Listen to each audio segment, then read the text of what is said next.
friends, and yes, it's Friday, and this is your show, Take Two with Jerry and Debbie. I'm Debbie Georgiani and Jerry Usher, and you, because we want you to participate, and then you can get started with your weekend. But Friday's a very important day, and we're going to talk about how that relates to our spiritual life. And Jerry, I've been looking forward to this topic today, and I really think that our listeners are going to take this to new heights. What do you think?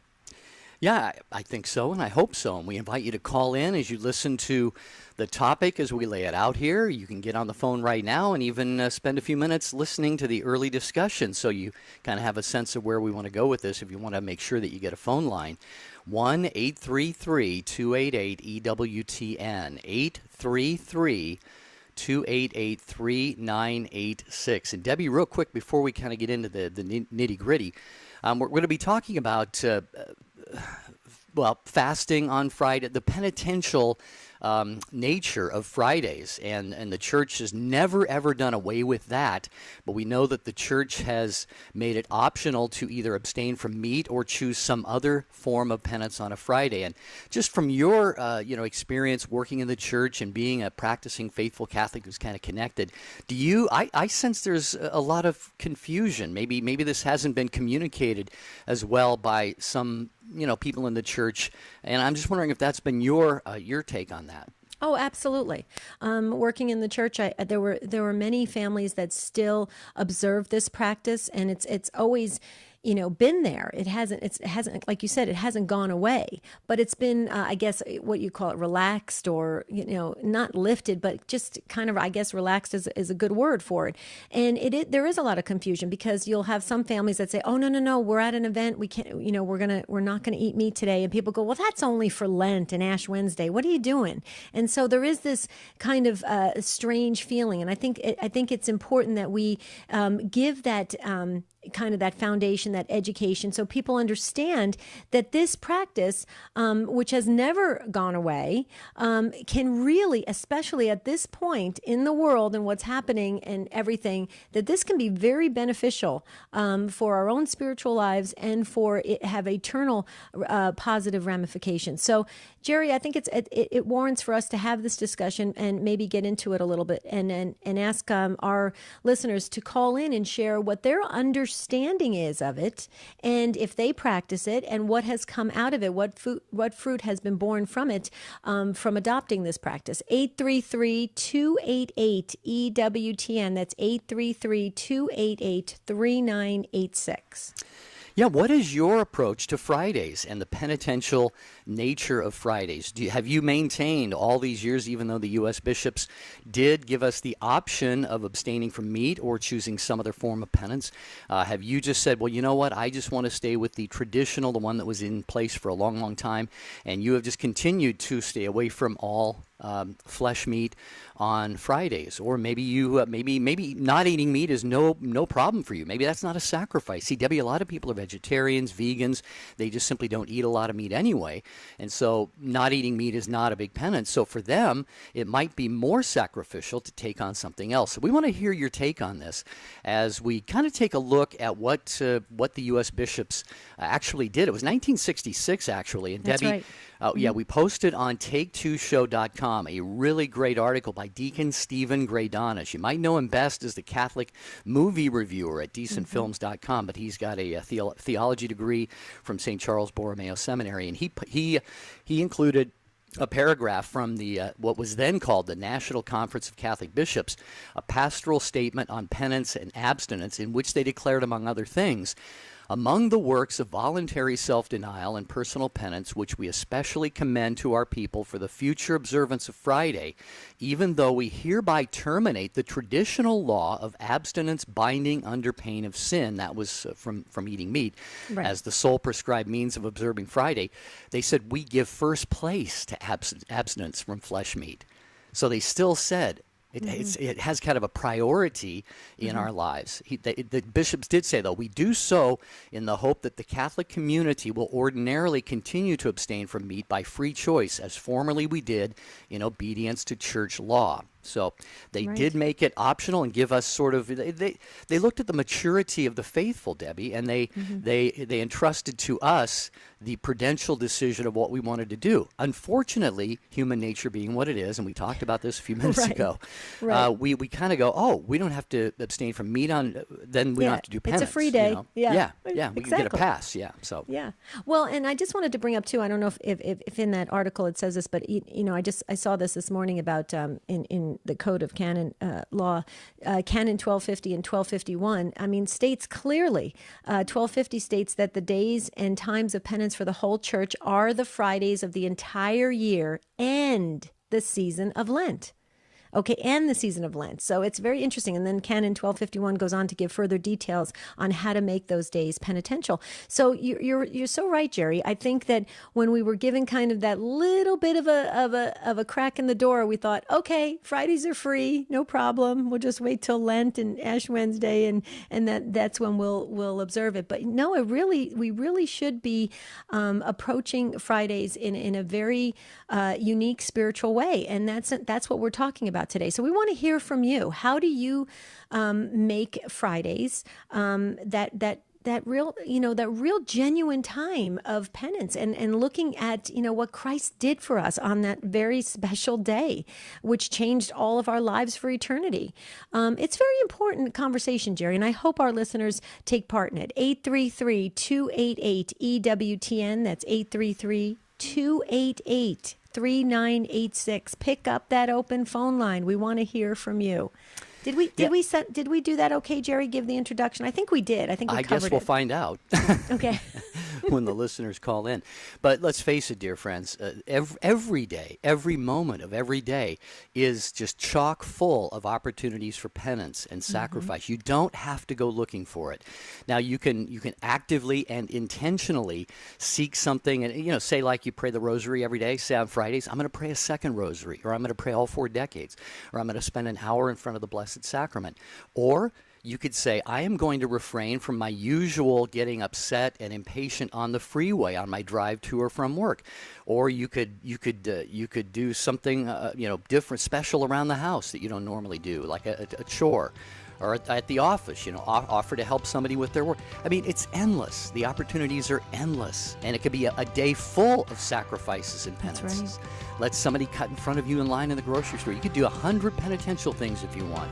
It's not the number, though. It's the quality. So let's talk about this today on Take Two with Jerry and Debbie.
Do you abstain from eating meat every single Friday. That's what we're talking about today, and it's very important to our spiritual growth and our faith lives. So let's talk about it. Please pick up that open phone line. There's still an open phone line. Guess what? I think it has your name on it. Okay, if you're feeling that little prompting of the Spirit, call in 833-288-EWTN. That's 833-288-3986. Jerry, real quickly, I just wanted to share this. Pro-Life Weekly with Catherine Hadro on Sunday mornings, 10 Eastern Time. Catherine and her team of pro-life experts, they shine the light of truth on abortion, euthanasia, assisted suicide, and the culture of death.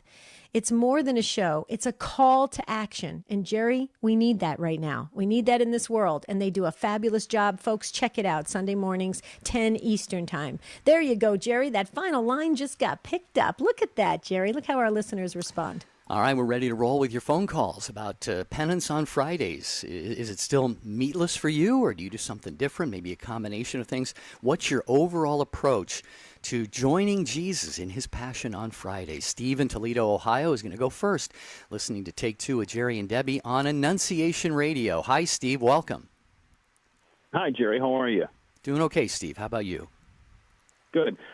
I abstain from meat on Friday, and I know a few people who do. A buddy of mine and I went to a ball game, and he's Catholic, and he also abstains from meat. We had a coupon each for, a drink, chips, and a hot dog, and it was Friday.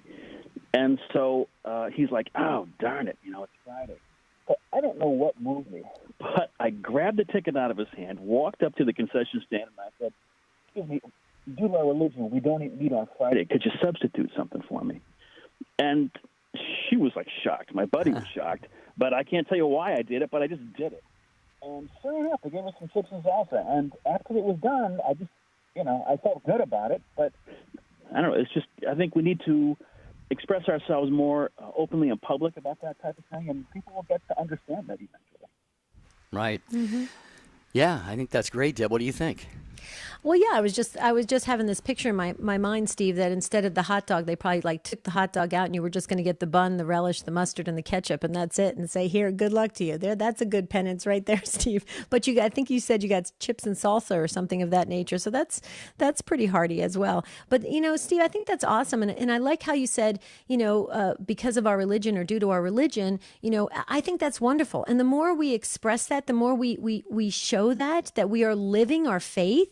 We are really practicing what we preach. We really are trying to be on that path to holiness. It's a great opportunity to evangelize. I love that. It allows people to say, wait a minute, what religion are you? And then you can start that conversation. Way to go, Steve. What do you think, Jer? Yeah, well, Steve, I had a question for you. You were fading away from your phone a little bit there, so if you can hold it right up to your mouth. But I was just wondering, did you get any kind of reaction or comment or look from the concession stand employee? Well, she was shocked, and she had to go to her manager and ask her.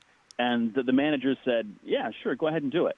So, and then, as I said, my friend was kind of equally shocked. But see, he was just kind of going to give up and just buy chips and salsa. I thought, no, let's try and assert ourselves here and see what we can come up with. Yeah. No, that's great. It's an opportunity to evangelize, Steve. Thanks so much for sharing that story, because it's a lesson for all of us.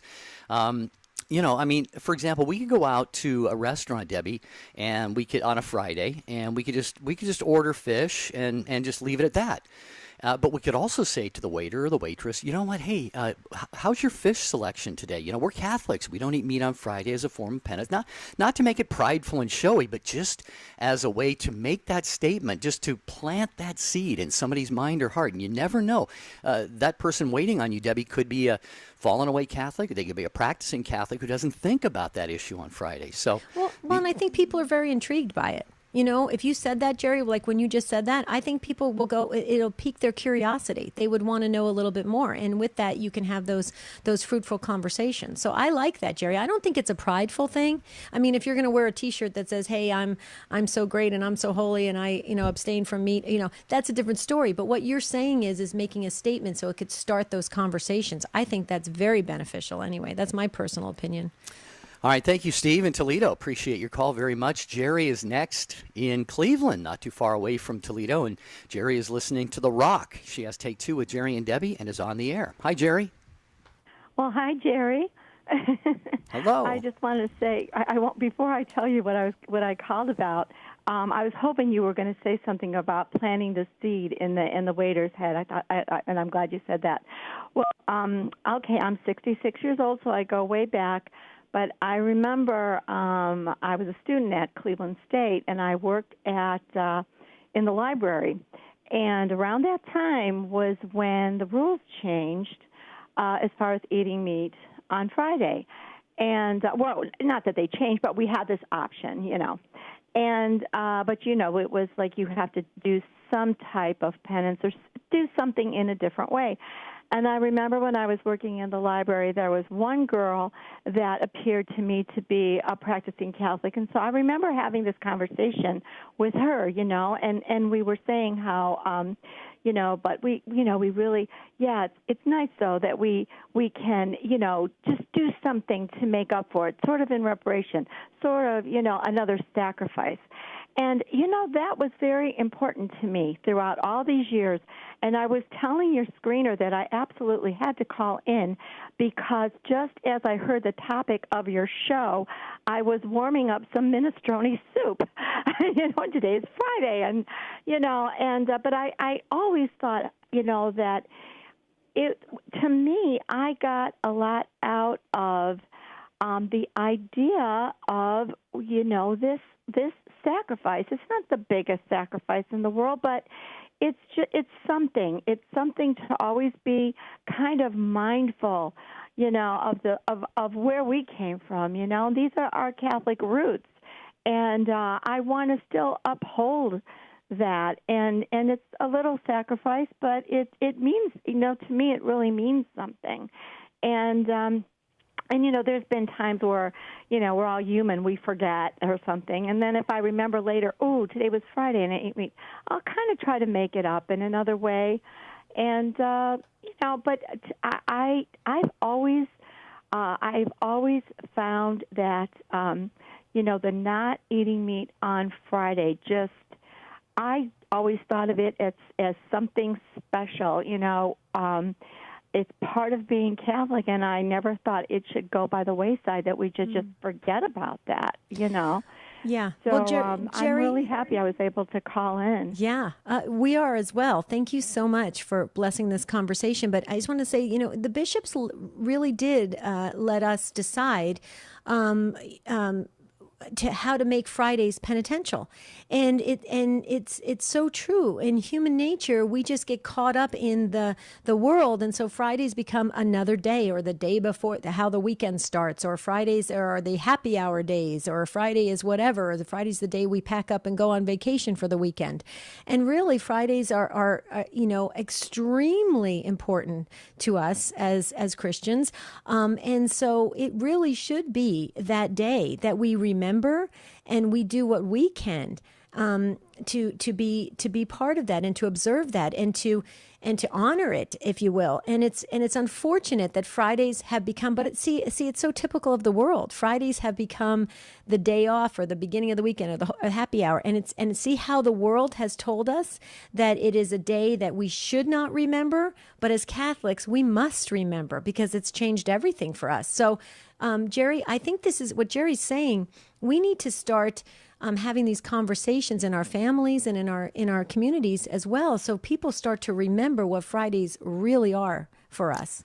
Yeah, and Jerry, I liked what you said. You mentioned making the soup, and it's a simple meal, and you said, oh, it's really not that much. And I thought, you know, we're called to do penance and to fast and sacrifice according to our states in life. For example, a family that has kids. I mean, you can make a meatless dish, but you don't have to serve them broth. You know, kids need nutrition, for example, and those of us who are adults, we can maybe take on a little bit more. But I like what you said. It doesn't have to be this. We don't have to wear sackcloth and pray for 8 or 10 hours a day, and walk around barefooted and stuff. Some people may be called to do that, according to their state in life. Me, for example, I had a couple of eggs and some hash browns this morning. I had some bacon in the fridge. I left it there, and unlike me, I didn't slop ketchup and sauces all over my stuff. I just ate it dry and plain, and I thought to myself, well, this is a bit of a sacrifice, but boy, how trivial. But I got the rest of the day to do some other stuff. So, Jerry, what do you think?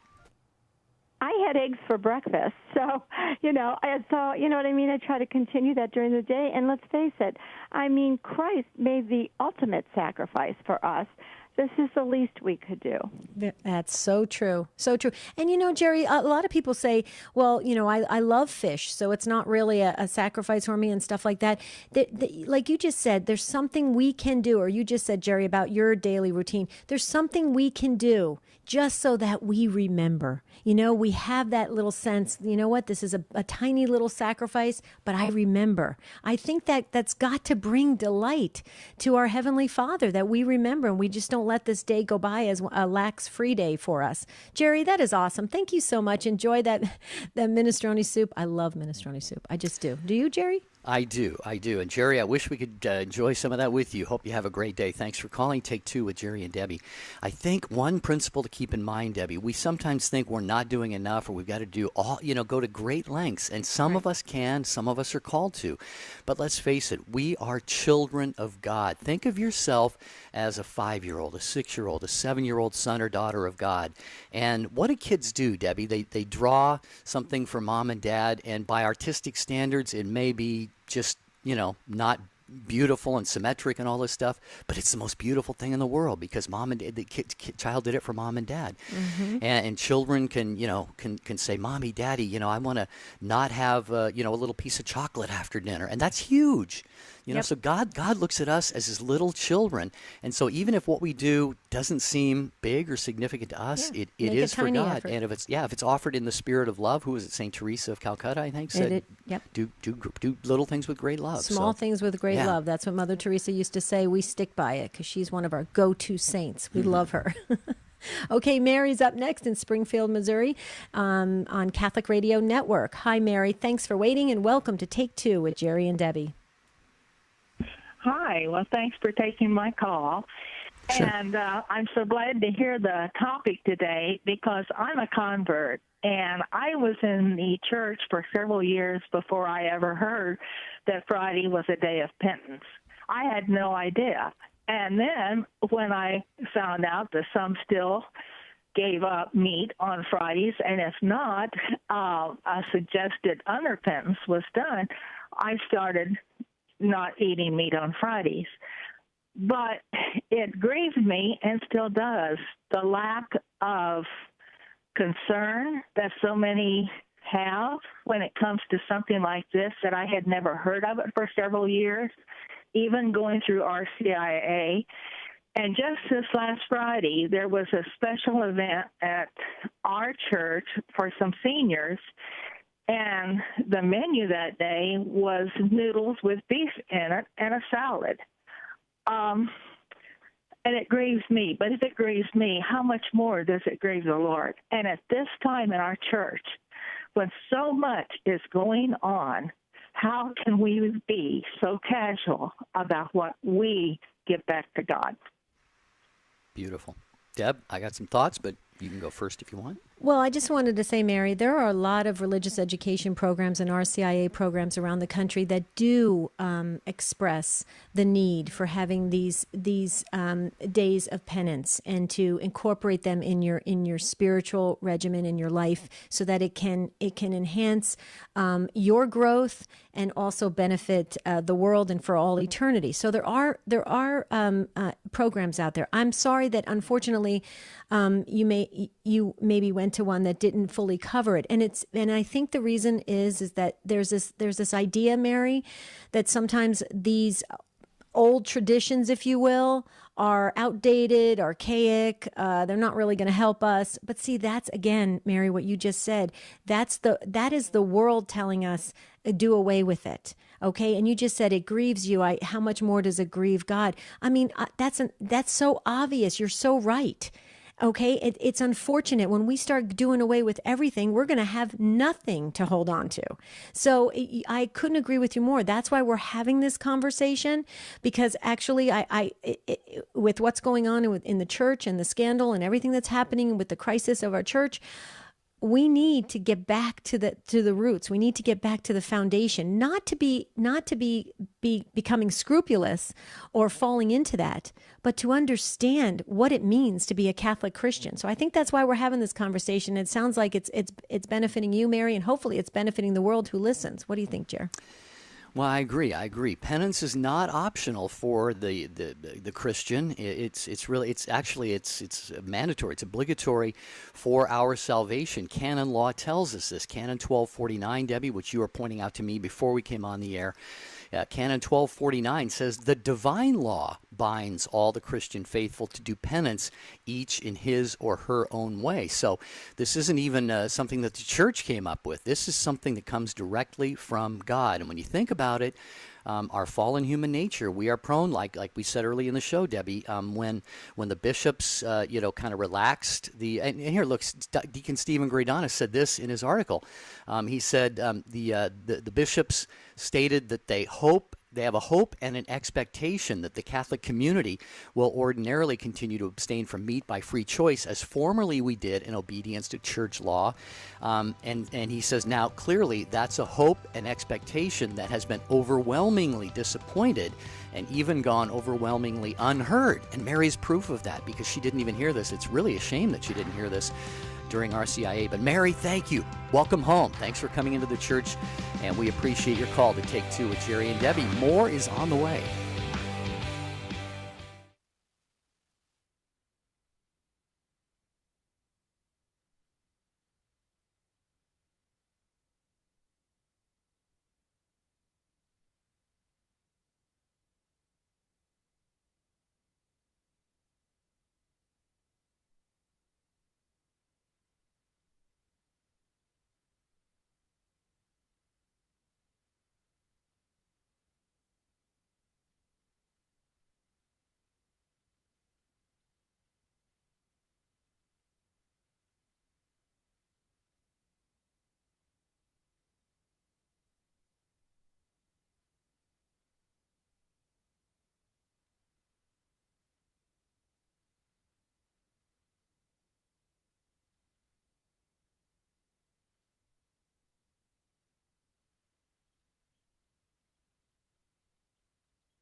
Talking today about abstaining from meat on Fridays for the entire year. Okay, don't be turning off the radio saying, "Wait a minute, we're not in Lent yet," and talking about that. We're talking about the entire year. Okay, we're having a great conversation about this, so we want to see if this can benefit us starting today. Today is Friday. Okay, you see how this works? There's no accident with this. We planned this topic for today.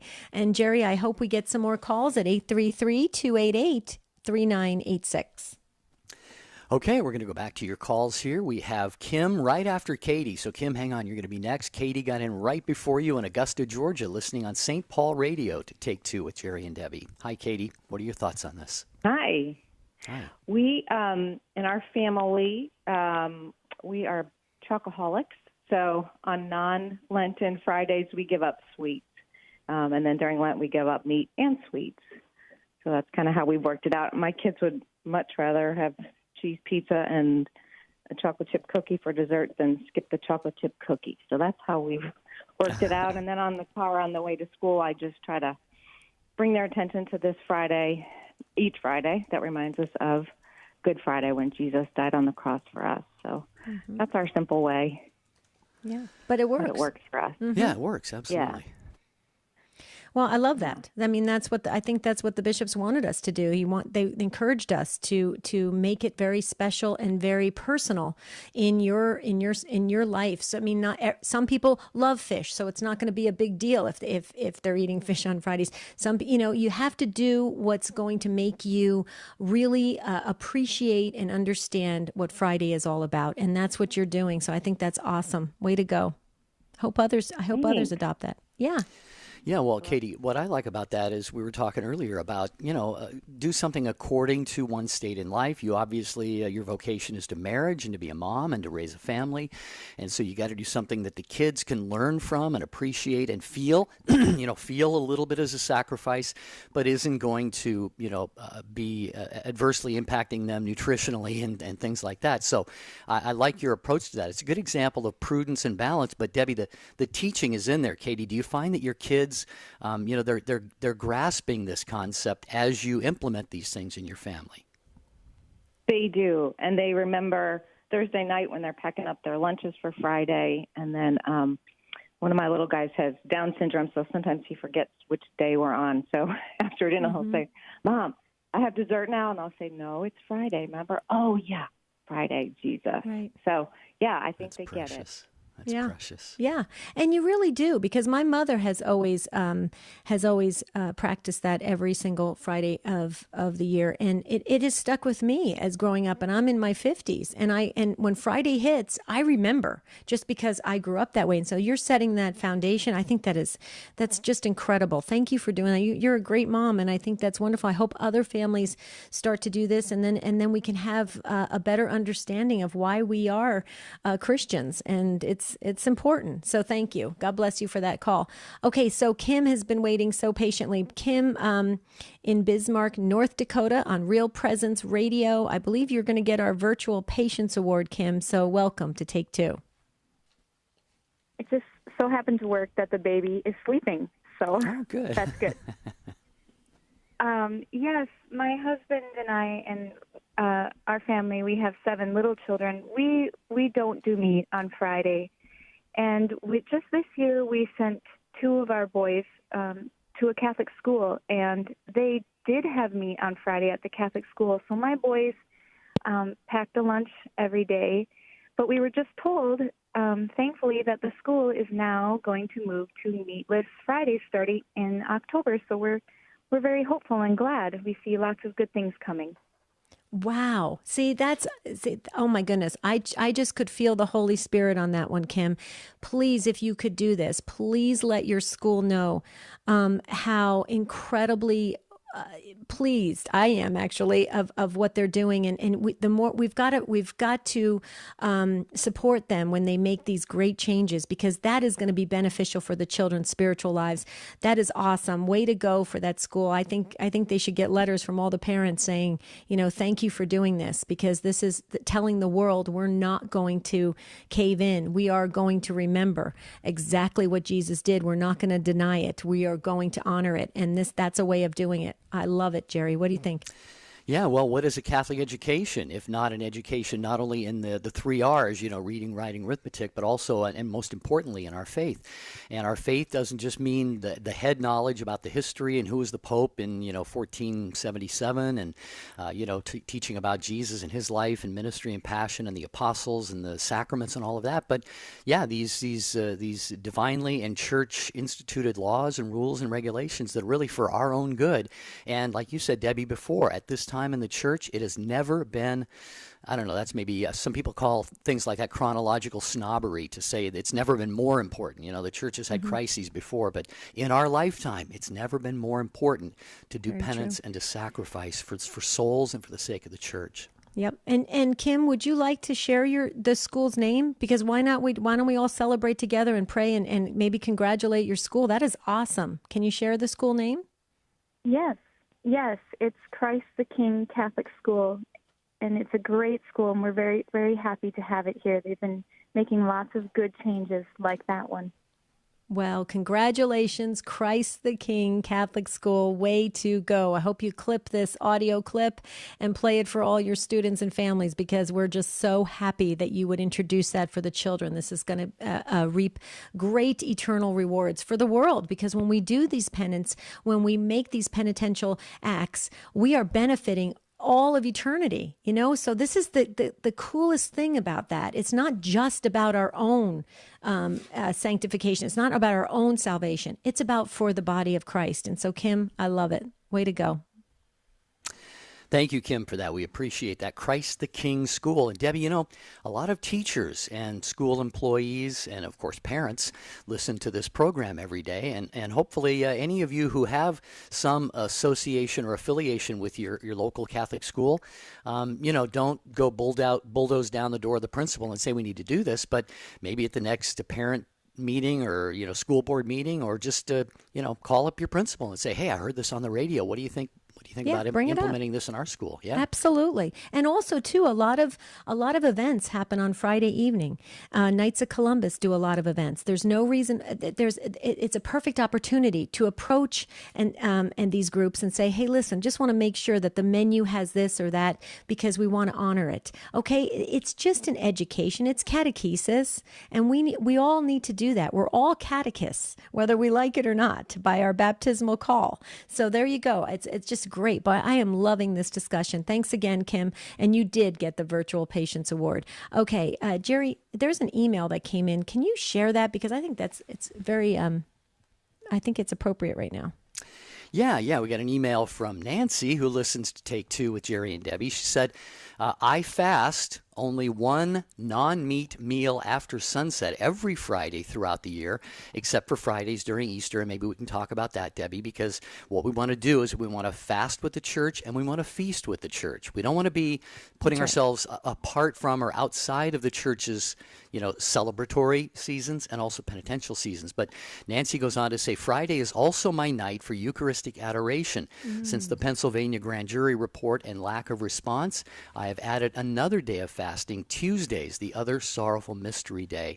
And she says, I want to point out that what the Catholic Church now calls fasting, one full meal plus two smaller meals not equal to one full meal, is my normal feeding pattern on non-fasting days. So I guess, according to the Catholic Church, I fast daily.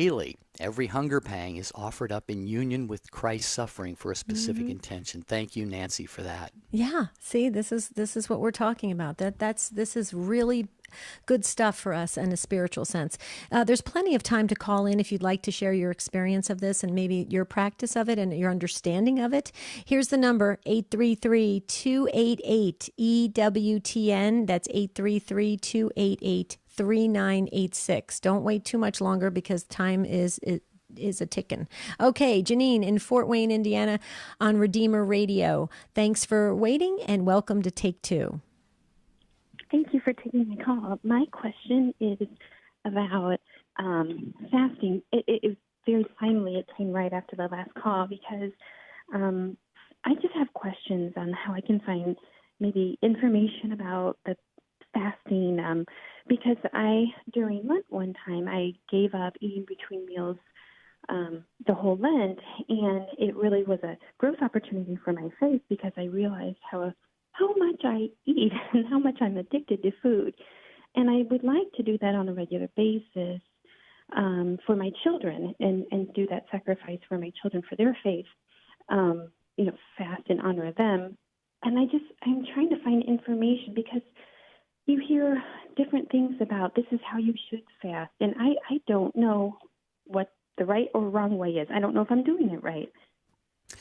Well, a couple things I would suggest for you, Janine. First of all, EWTN Religious Catalog has, I don't know how many, probably thousands of resources from books and audio things and videos and jewelry and statues and pictures and so forth.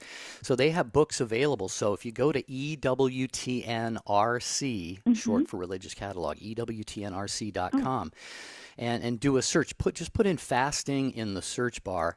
I did also a search online, and I found on Amazon a book called The Sacred Art of Fasting, Preparing to Practice. And it's by a priest by the name of Thomas Ryan, Father Thomas Ryan. I don't know anything about him or the book, so it's not necessarily an endorsement.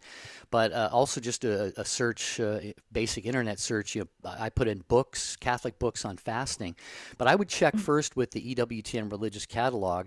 And if you go to EWTNRC.com, not only can you search the website there, but there's a phone number. You could even call them and just say, here's what I'm looking for. I guarantee you they will have probably a lot of resources. But Debbie, do you have something in particular?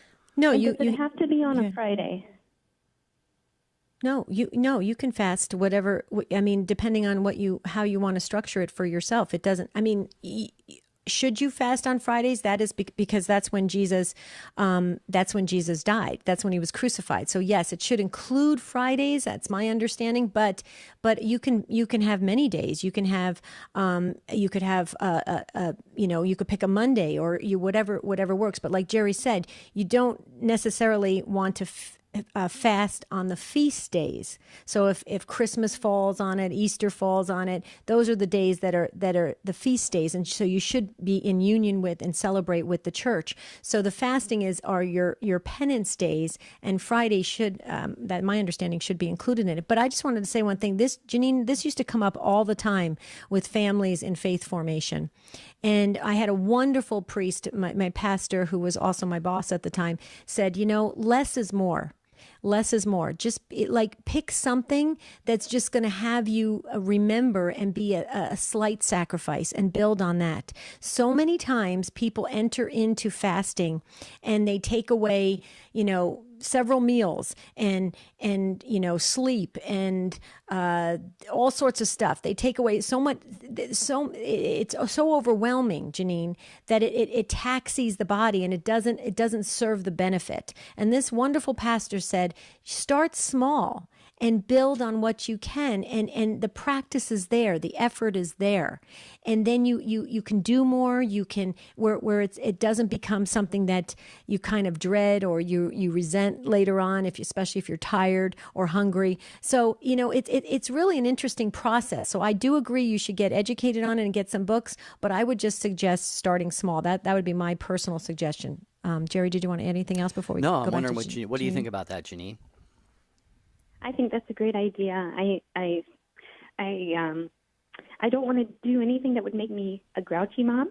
Mm-hmm. That's so exactly I would right. Start small, and eating meat is not eating meat is not a sacrifice for me. But I think just limiting my snacking and eating 3 decent sized meals would be something that would remind me. Right. And build from there. And then see, I could feel the Holy Spirit on that one. Build from there, and then you'll see what more you can adopt, what more you can incorporate in the family. And it becomes a sacrifice, but it becomes a pleasurable sacrifice, if you know what I mean, because you're doing it for the right reasons, not because you have to, because you want to. It's a beautiful kind of art. I like how you said that book title is The Art of Fasting, I think you said, Jerry. And that is very true. It is a kind of a rhythm and an art that goes with it. It's actually a beautiful practice to adopt. All right, thanks, Janine. Thanks for calling in from Fort Wayne, and we thank Redeemer Radio and all of the affiliates of Take Two with Jerry and Debbie for carrying the program. Still time to get you on in this discussion of what you do on Fridays for penance. 833-288-3986. Getting back to canon law, Debbie, for a minute. Canon 1250 does say the penitential days and times in the Universal Church are every Friday of the whole year and the season of Lent. Right. And Janine and some of the others, we've heard moms call in, Debbie, and she said she made the point beautifully that we were talking about earlier. She says, I don't want to be a grouchy mom. Yeah, okay. This is, again, it's the vocation that you have. It's the state in life that you have. St. Catherine of Siena, for example, my understanding, Debbie, you can correct me if I'm wrong, for many years at the end of her life, she lived only on the Eucharist. Mm-hmm. Okay, she ate only the Eucharist. Other saints have done that too. Yep. Other saints have done that too. See, that's not practical for a mom, for a dad who has to go to work, certainly not for kids. But here's something that we might think about. Maybe we don't survive on only the Eucharist, but maybe we add the Eucharist. Exactly. See, go to Mass Exactly. on Fridays. See, Right. this is not, it's not rocket science or anything like that. It's just whatever. Just pray. Just pray for a Right. few minutes and say, Lord, what would you have me do? What would you have us as a family do? And God will reveal that to you. Well, and Jerry, to your point, I've had other folks say, I go to work very early. I can't make daily Mass. Daily Mass is at 8 o'clock in the morning or 8:30, and I have to start my workday. Okay, there's EWTN radio. EWTN television has Mass on television, Mass on the radio. There's ways to participate. We have to just set aside that time to do that penitential act, okay? And Mass is not you know what I'm trying to say, but I'm just saying set aside the time for God, and then you'll see what happens, how it bears great fruit in your own spiritual life and the lives of others around you. That's the key, Jerry. Yeah, or don't watch TV on Friday. Yeah, exactly. Other than EWTN. Hey, real quick before we go back to the calls, I mentioned EWTN Religious Catalog, and EWTN publishes, too, many, many great works. And, of course, we all so dearly and fondly remember the late, great Mother Angelica, the foundress of EWTN. And it's the book Mother Angelica's Answers, Not Promises. There's a softcover edition. It's subtitled, by the way, Straightforward Solutions to Life's Puzzling Problems. Softcover edition of her profoundly practical, even humorous and common sense answers to life's most vexing questions, first published nearly 30 years ago, and it's really as relevant and timeless as ever, and includes a special foreword by Father Joseph Mary Wolfe of the Franciscan Missionaries of the Eternal Word.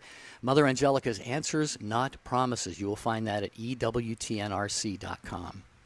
Okay. Jerry, do you want to go? Did you want to touch on social media real quick, because we're running out of time?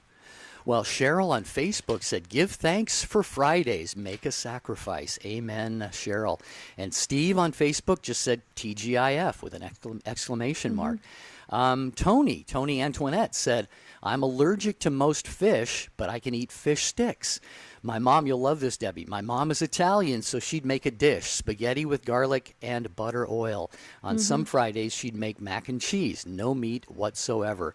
And Susan on Facebook said, yes, every Friday is Fish Friday at my home. So We used to have lentil soup on Fridays, always. And I because of that, I love lentil soup. It wasn't much of a sacrifice, I guess. The other thing, too, Jerry, is we have a lot of folks saying, what else can we do on Fridays? Stations of the Cross. I mean, there's so many ways we can absolutely recognize and honor and remember what Christ did for us. I mean, guys, this Friday should be a day that we really just value what it means to be a Christian. Jerry, do you want to go back to the phones? Because my screen just froze. Okay, a number of other calls we'll try to get to you. Eve in Boston, Massachusetts, listening to Take Two with Jerry and Debbie on the Station of the Cross. We're going to go to Eve next, if we can. There we go. Hey, Eve, welcome to the program. How are you? I'm doing well, yourself. Doing great. Nice to have you with us. Thank you. So I'm calling you now because I'm glad to hear that some people are still fasting on Friday, because I've been doing that for many years with my wife, and we always on Friday we don't eat any meat at all. And for myself, on Friday I fast, and from the morning until probably 2 p.m. and that's the time I eat, and it's really I really enjoy that. Very good. Nice. Very good. Yeah. And Debbie, I love the fact he said he does it with his wife, and this is a beautiful sacramental practice for husband and wife, not only to grow individually in their spiritual lives, but this has got to be something I would guess. Eve, tell us, is this something that really helps to deepen that sacramental bond and love between you and your wife? Yes, definitely. And this my wife is, and I think she's the one who's really very big on that. And it helped me to grow into it as well. And I really enjoyed it with her. And our life is getting deeper too as well, in terms of spiritual and in terms of love each other too as well. Right. That's beautiful. Thank you for sharing that, and thank you for the words of affirmation of that of us having this discussion, because in the world we live in today, everybody's kind of laughing. Oh, that's just another religious practice, or that's so outdated. Let's move forward. It's not, and it's beautiful to have these conversations, and for you to affirm that helps us so much, Eve. Thank you, and I hope other families and other couples. Yeah, I hope they adopt it starting today, and they can do it. Start small. The effort is what God is watching, and I think that's a wonderful thing. Yeah, and if you're hearing this conversation like one of our callers, Mary, she came into the Catholic Church as a convert and really didn't even hear this and didn't really even know about it. If you're hearing this maybe for the first time or in a new way, don't say to yourself, oh my goodness, I'm guilty of having not done this. I need to go to confession and to have this big crisis of conscience or anything. No. What you need to do is just say, you know what, this is a beautiful thing, and maybe I haven't been informed properly, or maybe I was informed, like myself. I've been remiss on this for many, many years, and in recent months and years, I've tried to start taking it more seriously. So don't beat yourself up. Just start small, and just start doing it today, like Debbie said. Mm-hmm. Absolutely. Thanks, Eve. Thank you so very much. Okay, we're starting to run out of time, and the phone lines are completely lit up. What are you guys doing? Waiting for the last minute? But that's okay. We'll take it. We'll do it. Next up is Heather in Massachusetts, on the Station of the Cross as well. Hi, Heather. Welcome. Hi. Hi, Heather. Hi. Hello. Hi. Yep. I'm so glad to talk to you guys. I came back to the church about 2 years ago. I was born and raised Catholic, and since I've come back, I always listen to EWTN. I always listen to you guys, and I just wanted to share that fasting for me when I first came back was really helpful, and just in focusing my prayer, I looked to a lot of the saints who, like you had mentioned earlier, just survive on the Eucharist. And I find that when I do fast, I'll try, during Lent, for example, I will, on Fridays, really the only thing I'll have is just, water and maybe some coffee, and then I'll get, a roll and with a little bit of butter on it, and it's just, so satisfying, and it's just so small, but it's so satisfying, and I think that we can learn that applies to a lot of things in life. It helps to humble us to fast, and the only other thing I wanted to share was just there's a program out there, and Jerry had said, for looking information on it, you could just do a Google search for Catholic fasting. I think it would probably come up if you do that. And they make this special bread, and they send it to you so you can have a specific bread that you use for the days that you're fasting, which I think is really awesome. I think it might be through a religious organization, like the sisters make it or something like that. But yeah, I think also as a young person, a lot of my peers will be like, "What are you doing? You don't have to fast on Fridays." And it's right. No, that's still true, guys. So I just wanted to share my experience and. Thank you, Heather. I was going to say you sound awfully young, which is very, very encouraging and inspiring to hear. Young people are welcome back home to the church, by the way, and are taking things like this very, very seriously. So God bless you for that. And yeah, you've really hit on a lot of really cool things here. And this is, Debbie, I think that we're seeing an awakening to things like the Friday penitential aspect of Fridays, and people are taking things like this more seriously, even prior to all the crises that we're now facing. But these are certainly more reason to do so. Yep. And I just want to say, Heather, welcome home. Thank you so much for your wonderful experience of this. And I love how you said awakening, Jerry. I was looking for that proper word and the right word, and that's exactly it. You hit it spot on. The pendulum has swung so far the other way, where we have just given into the world. Okay, we need to bring it back and have this awakening and really be aware of what this means for us. Remember, when we die, we go into eternity. Okay, our life is just beginning. So we need to start preparing now. And these are ways that we can really do this to benefit all of the body of Christ. Jerry, I totally agree. Okay. Heather, thanks. Nancy, Alicia, and Maria, you can hear that music. We're ending the show. Alicia, would you email us, take2, the number 2, at EWTN.com. Your question is, does it count as penitential if there's no other choice? Alicia, if circumstances are such that it makes it difficult to abstain from meat or to do some kind of penance or fasting, the church doesn't impose obligations on us that are outside of our control. So that's just a little bit of a quick answer to that. But please, anybody, you can email us anytime. Take2 at EWTN.com.